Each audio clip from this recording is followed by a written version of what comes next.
Handa ka na bang makita ang hindi mo inaasahan? Like, follow, at subscribe na! Sa video na ito, makikita ang isang nakakainis at delikadong insidente sa kalsada kung saan isang driver ang tumangging magbaba ng kanyang high beam headlights kahit may kasalubong na sasakyang nasa tamang lane.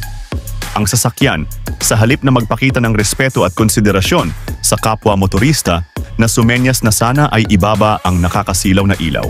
Imbes na makipag-cooperate, lalo pang tinaasan ng salubong na sasakyan ang kanyang ilaw, dahilan para masilaw ng todo ang Honda driver. Sa sobrang lakas ng ilaw, hindi na makita ng Honda ang daan sa unahan. At dahil sa panganib na maaaring mangyari, napilitan itong umatras at bumalik sa kanyang lane upang makaiwas sa posibleng banggaan.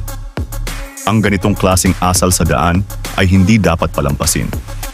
Hindi lang ito nakakairita, delikado rin ito para sa lahat ng gumagamit ng kalsada, lalo na sa gabi. Ang hindi pagdim kapag may kasalubong ay maaaring magdulot ng disgrasya.